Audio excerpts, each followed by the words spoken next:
Till that a free, no trainer coming, coming, coming.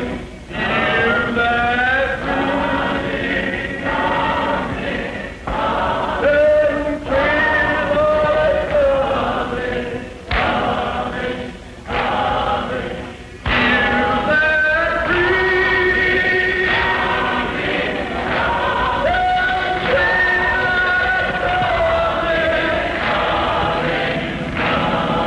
When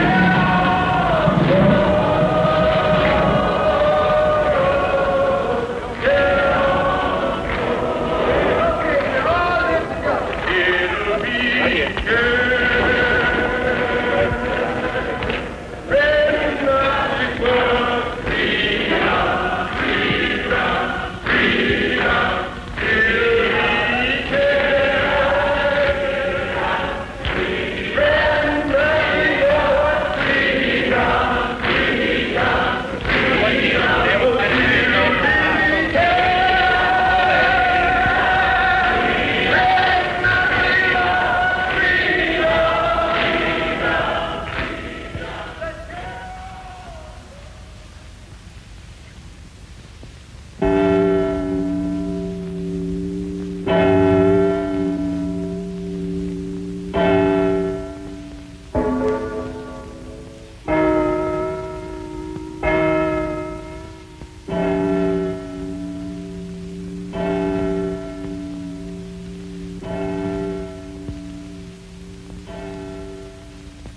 My dear fellow clergymen, while confined here in the Birmingham City Jail, I came across your recent statement calling my present activities unwise and untimely. Since I feel that you are men of genuine goodwill and that your criticisms are sincerely set forth, I want to try to answer your statement in what I hope will be patient and reasonable terms. You deplore the demonstrations taking place in Birmingham, but your statement, I'm sorry to say, fails to express a similar concern for the conditions that brought about the demonstrations. Birmingham is probably the most thoroughly segregated city in the United States. Its ugly record of brutality is widely known. There have been more unsolved bombings of Negro homes and churches in Birmingham than in any other city in the nation. These are the hard, brutal facts of the case. You may well ask, why direct action? Why sit-ins, marches, and so forth? Isn't negotiation a better path? Nonviolent direct action seeks to create such a crisis and foster such a tension that a community which has constantly refused to negotiate is forced to confront the issue. You speak of our activity in Birmingham as extreme.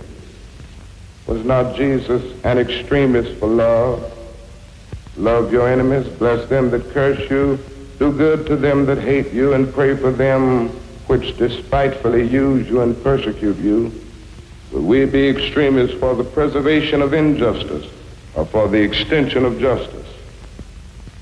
When you have seen vicious mobs lynch your mothers and fathers at will, and drown your sisters and brothers at whim, when you have seen hate-filled policemen curse, kick, and even kill your black brothers and sisters, when you see the vast majority of your 20 million Negro brothers smothering in an airtight cage of poverty in the midst of an affluent society, when you suddenly find your tongue twisted and your speech stammering as you seek to explain to your 6-year-old daughter why she can't go to the public amusement park, and see her developing an unconscious bitterness toward white people. and you have to concoct an answer for a 5-year-old son who is asking, Daddy, why do white people treat colored people so mean? And you are humiliated day in and day out by nagging signs reading white and colored. And your first name becomes nigger. Your middle name becomes boy, however old you are. And your last name becomes John. And your wife and mother are never given the respected title Mrs. And you are harried by day and haunted by night by the fact that you are a Negro, living constantly at tiptoe stands, never quite knowing what to expect next, and are plagued with inner fears and outer resentments. And you are forever fighting a degrading and degenerating sense of nobodiness. Then you will understand why we find it difficult to wait.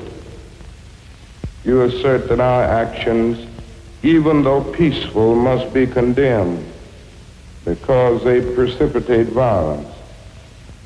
Isn't this like condemning Jesus because his unique God consciousness and never ceasing devotion to God's will precipitated the evil act of crucifixion? I have no despair about the future. I have no fear about the outcome of our struggle in Birmingham, even if our motives are at present misunderstood. We will reach the goal of freedom in Birmingham and all over the nation, because the goal of America is freedom.